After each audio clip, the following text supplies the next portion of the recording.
Hi, my name is Chuck Wallaby, and you're watching The Chuck Show. Today I'll be interviewing a very special guest, Stanley Yelnats. Stanley spent the last couple of months in quite an unusual place, and today we'll hear all about it. I already spoke with him before the show, and he's a great kid with a great story. I'm sure you're going to dig him. Please join me in welcoming Stanley.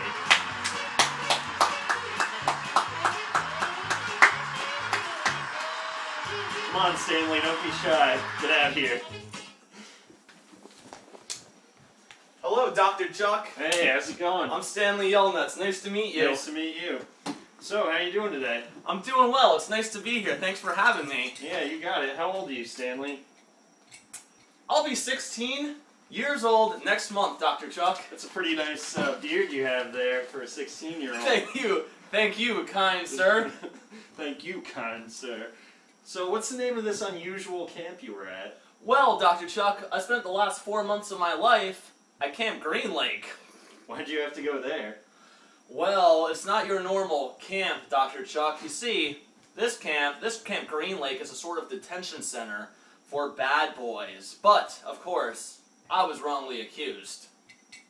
And, here's the unusual part. Tell the folks what you had to do there. Well, this camp takes place on a giant lake that's been dried up for over 100 years. And as a camper, we had to every day go out and dig a hole that's 5 feet wide and 5 feet deep. When we were done digging our hole, that's when we could finally go back inside.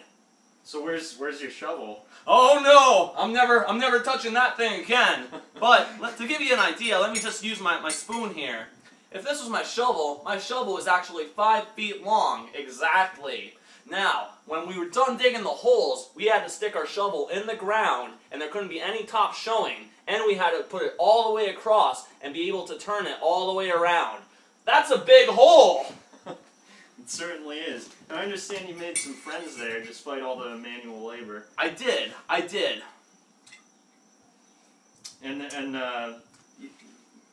Tell us about these friends of yours. Well, there was a number of friends. When I first got there, and everyone has nicknames, yeah. I met my first friend, and his name was Zigzag. And then I met Armpit, and then I met Squid, and then I met X-Ray, but he can't really see that well. These are all human children? Yeah, oh yeah, they're all good Okay. people, real good people. We were all in Camp D. There's about 25 campers total, and about maybe 5 or 6 of us. So I understand you had a nickname too. What was your nickname?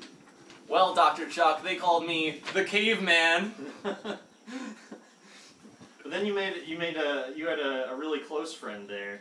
Do you want to tell us about that friend? I do. His name was Zero, and people kind of call him Zero because he's almost like non-existent, if you know what I mean. But then we became pretty good friends, and we struck up a little deal. Now my friends didn't like this deal because Zero dug some of my hole every day, but then at night, I teach Zero how to read. He couldn't read, but I taught him. So was Zero's an imaginary friend? Oh no, he's real. He's still one of my best friends today. We've been through a lot together, let me tell you.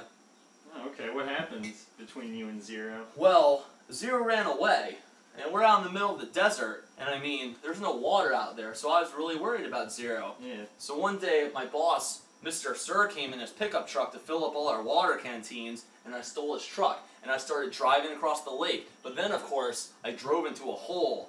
But I got out of the truck, and I ran into the mountains after Zero. I had to know he was okay out there.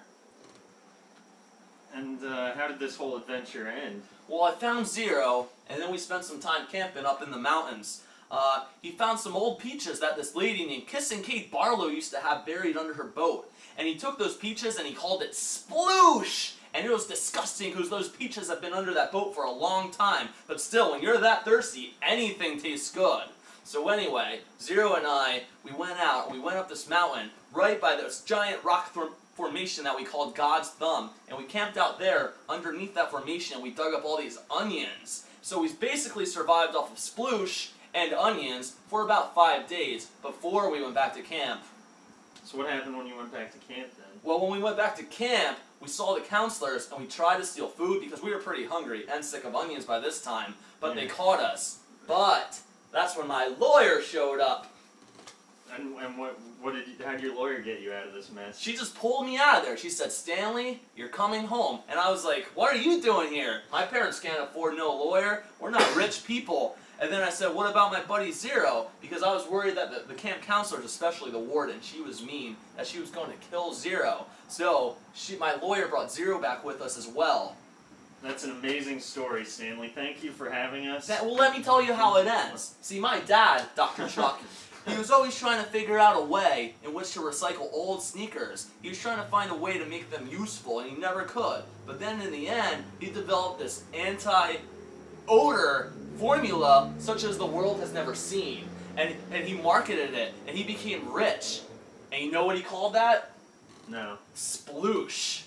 After the peaches that me and Zero found when we were up in the mountain. But you don't eat the shoes. No, it's just for making your shoes smell good. Sounds good. It was good. That's an amazing story. Thank you. Thank you, Stanley. Thanks for being on the show. It was great to have you. Thank you. Well, that concludes our show, and join us tomorrow for another installment of the Dr. Chuck Wallaby Show. Let's hear it for Stanley. Thank you. Thank you.